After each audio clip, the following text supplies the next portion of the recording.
Bismillahirrahmanirrahim. Assalamualaikum warahmatullahi wabarakatuh. Bismillahirrahmanirrahim. Alhamdulillahi rabbil alamin. Wassalatu wassalamu ala ashrafil anbiya wal mursalin Sayyidina wa maulana Muhammadin wa ala alihi wa sahbihi ajma'in. Rabbi shrah li sadri wa yassir li amri wahlul 'uqdatam min lisani yafqahu qawli, amin. Amma ba'du. Yang terhormat para alim ulama, para kiai,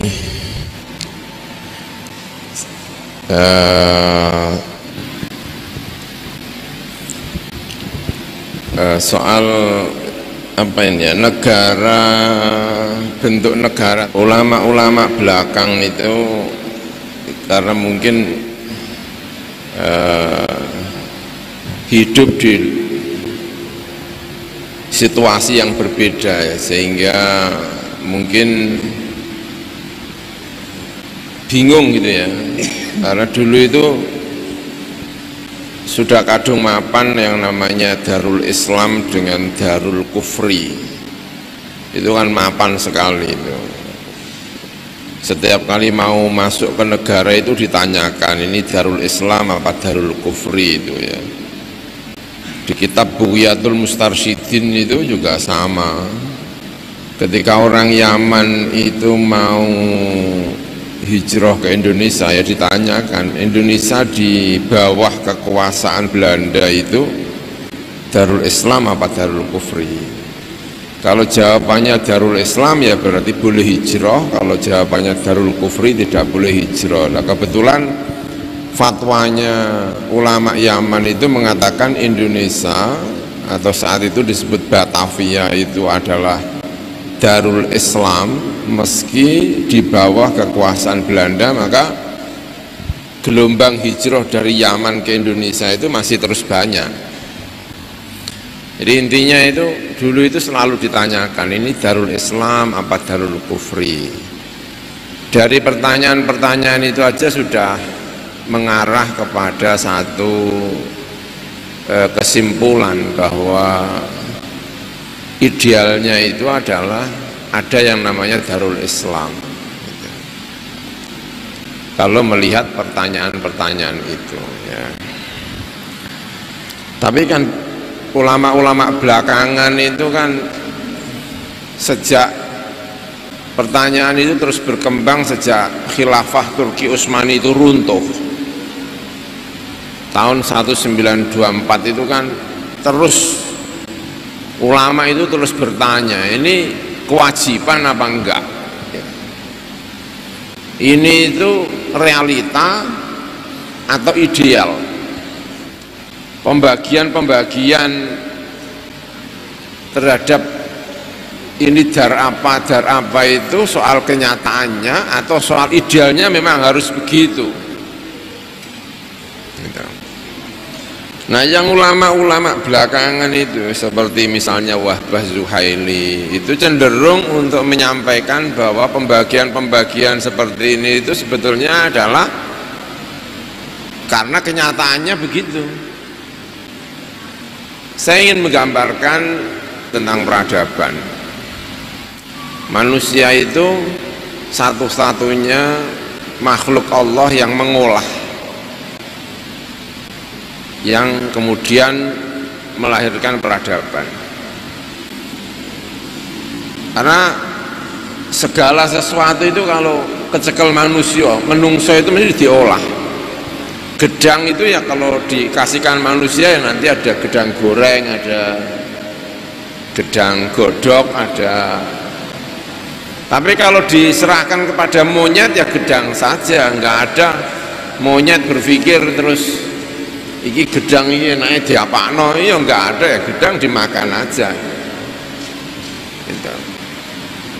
Nah, ketika mengolah itu dia tidak mungkin hidup sendiri, karena begitu sudah mikir goreng itu terus mikir menyake, terus mikir apa mancine, ya.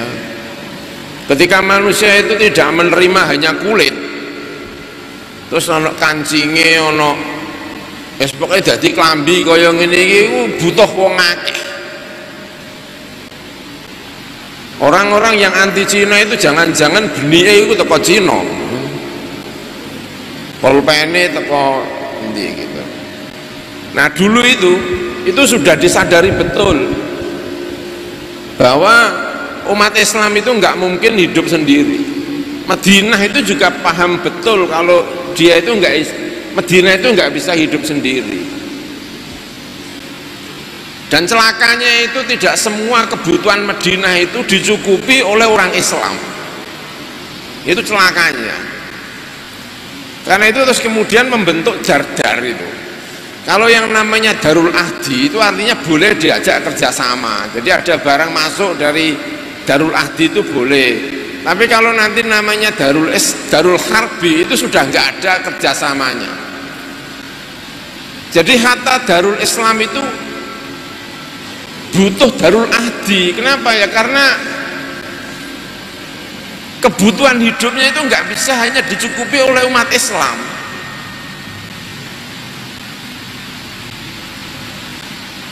Jadi walhasil itu tidak bisa. Nah, sekarang itu juga sama sebetulnya. Umat Islam di Indonesia itu muslimnya itu nggak mungkin mencukupi diri dengan miliknya sendiri, itu nggak mungkin. Apa meneh kelas ekonomi kayak muslim di Indonesia ini apa aja datangnya dari luar. Itu kalau dianggap Cina itu misalnya itu Darul Harbi, itu secara fikih nggak boleh ada dagang kok sama Darul Harbi, itu gimana? Nggak bisa. Amerika mau dianggap Darul Harbi, kita melakukan perdagangan apa itu mas dengan banyak itu nggak masuk dalam fikih, itu nggak masuk. Dan sebetulnya karena itu adalah sedang bicara kenyataan, itu perilakunya itu sebetulnya banyak yang nggak begitu. Contohnya ini saya contohkan ya, realita ya. Islam masuk di Indonesia itu tahun berapa? Pertama kali abad 9 Masehi. Kalau abad kedua Hijriah. Sekarang ya pertanyaannya, Indonesia abad 2 Hijriah itu dar apa? Kok sampai ada orang Islam masuk ke Indonesia? Itu dar apa? Itu pasti yang hijrah itu nggak mikir fikih, ya hijrah saja kok. Pertanyaan yang lebih menohok, Sunan Ngampel itu hidup di Cempo saat itu negara Islam, rajanya Islam, keluarganya Islam, hijrah moro Mojopahit, negara kafir. Dalam perspektif Sunan Ngampel, saya tidak ingin bertanya kepada Basul Masail karena pasti geger. Saya lebih senang mengandekan menurut Sunan Ngampel, Majapahit ini daropo. Nek Darul Kufri kok iso hajaro min dari Islamin ila dari kufrin, kok oleh. Tidak hanya itu, jadi pegawai di Majapahit menurut Pak Sunyoto itu. Ono Pak Agus Sunyoto, ono wong Islam nenggone Darul Islam pindah maro Majapahit Darul Kufri jadi pegawai. Bahkan menurut riwayat yang saya baca, Sunan Ngampel itu bupati. Bupatinya mana? Majapahit. Lah saya ini Majapahit menurut siapa? Wali Songo. Iki dar apa iki?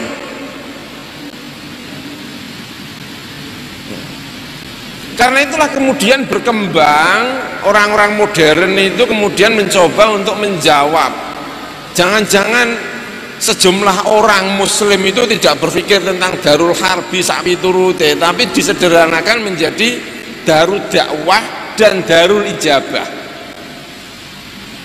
Nek wis akeh islami jenenge darul ijabah, nek sing sithik islami jenenge darul dakwah. Jadi Sunan Ngampel itu pindah dari darul ijabah karena sudah banyak Islamnya, pergi ke Majapahit sebagai darul dakwah. Nah kesana untuk apa? Ya untuk dakwah, biar mengislamkan. Jadi pegawainya darul dakwah boleh apa ya? Ya boleh, karena pikirannya itu tidak ada pikiran ini darul harbi, nggak ada. Yang ada adalah saya kepingin melakukan islamisasi di sini. Saya kepingin Islam bisa hidup di sini. Coba bayangkan kalau misalnya kita sekarang itu perspektifnya tidak lagi darul Islam, darul kufri. Orang bagaimana pergi ke Amerika, hidup di sana? Pertanyaan sederhana, kamu bisa enggak positif untuk Islam di sana? Kamu bisa enggak positif untuk dirimu sebagai muslim di sana? Selama kamu baik di sana, ya kamu mending di sana daripada pulang nggak ngapa-ngapain. Tapi kalau pikirannya masih darul Islam dan darul kufur, ya mumet. Jadi meski abad kedua itu fikih itu ditulis ada darul kufri, tapi secara person realita hidup itu sebetulnya nggak begitu. Nggak begitu. Itu kalau semua difikihkan, kita itu bertanya Indonesia abad kedua, muslim pedagang-pedagang itu lalu menetap di Indonesia itu status fikihnya apa? Itu pertanyaannya. Yang kedua, soal dar-dar itu tadi, bahwa itu soal realita bukan idealisasi. Indonesia itu ada enggak negara Islam? Nusantara ada. Mana aja negara Islam di Indonesia itu? Perlak negara Islam, Pasai negara Islam, Demak, Mataram, terus di sana itu Ternate. Sekarang pertanyaannya, pernah enggak negara-negara Islam ini melakukan nizam jizyah? Enggak ada di Indonesia, jizyah itu enggak ada. Sekarang pertanyaannya kedua, onora muslim-muslim di negara ini menganggap perempuan-perempuan itu amat. Kalau ada itu jangan-jangan yang kita inilah keturunan amat ini. Saya tidak pernah mendengar Demak begitu berdiri terus menganggap perempuan-perempuan itu amat, terus koyok nenggone, itu tidak pernah terjadi. Berarti Wali Songo ketika mendirikan kerajaan Demak itu menganggap non muslim itu sebagai kelas apa itu? Apa ya diarani amat? Apa ya diarani budak yang dijual terus ya, hampir tidak ada. Hampir tidak ada.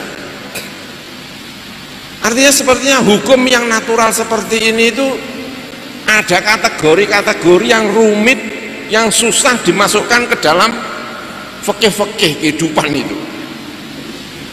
Ini dar-dar itu tadi. Makanya kita agak nyaman di Indonesia itu karena apa? Ya karena diantaranya sejarah kita itu lain. Bahkan negara Islamnya itu juga lain.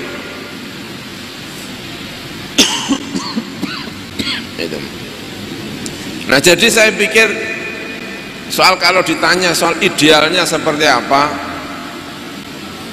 kita tidak bisa menganggap mencari bentuk ideal. Kalau mencari bentuk ideal nunggu datangnya Imam Mahdi, nah itu baru ideal. Kalau nggak ada Imam Mahdinya itu ya begini, ini sudah ideal. Bupatinya apa itu kan sudah ideal. Ya ideal lagi nanti kepala dinasnya itu ideal lagi konglomeratnya NU itu sudah ideal, tapi masih belum ada hukum yang begini-begini. Ya kalau semuanya hukum terjadi itu nanti nunggu Imam Mahdi, ya ini sudah ideal gitu. Jangan diomongi terus ini masih darurat terus. Kita kalau berpikir darurat terus itu malah nggak jadi. Ya ini tuh sudah ideal ya begini nih gitu. Kita mencari sejarah yang lain. Orang datang ke Indonesia sebelum dikategorikan dar apa itu sudah ada ke Indonesia, lalu Islam berkembang di sana, lalu ini yang sejarahnya berbeda dengan yang ada di sana. Itu kalau soal dar-dar itu tadi. Karena itu yang namanya dar itu bisa, definisi dar itu, Darul Islam itu bisa macam-macam. Salah satu definisi yang paling ekstrim itu adalah negara di mana kamu bisa menjalankan Islam dengan baik, itu namanya Darul Islam. Kalau pertanyaannya itu, kalau jawabannya itu ruwet lagi. Hizbut Tahrir itu kalau ditanya itu Inggris malah Darul Islam mas, karena dia bisa hidup di sana. Tapi kalau Saudi itu kalau ditanya, kalau perspektifnya adalah kamu bisa menjalankan Islam dengan baik. Kalau yang ditanya Hizbut Tahrir itu Indonesia bisa Darul Kufri karena dilarang. Saudi bisa Darul Kufri karena dilarang. Tapi Inggris yang memperbolehkan Hizbut Tahrir bisa menganggap ini lebih Islam daripada Saudi kalau ukurannya itu. Ada lagi yang ukurannya itu aghlabiyah, pokoknya di mana kebanyakan umat itu Islam, itu namanya Darul Islam. Tapi itu satu perspektif tersendiri. Hukum ini tidak salah sepenuhnya, sehingga kalau ada orang Islam mati, tidak ketahuan KTP-nya apa, selama kebanyakan orang itu adalah Islam, yang namanya Islam. Itu yang namanya Islam. Jadi soal ini tuh perlu bacaan kembali, perlu bacaan agar yang ideal itu seperti apa, ya. Tapi betapa luasnya bacaan itu butuh elaborasi dan butuh kekuatan untuk membaca, dan itu saya pikir perlu baca bersama-sama. Ya itu saya kira yang bisa saya sampaikan. Baik, terima kasih. Itu barangkali yang bisa saya sampaikan. Terima kasih. Wallahul muwaffiq ila aqwamit thoriq. Wassalamualaikum warahmatullahi wabarakatuh.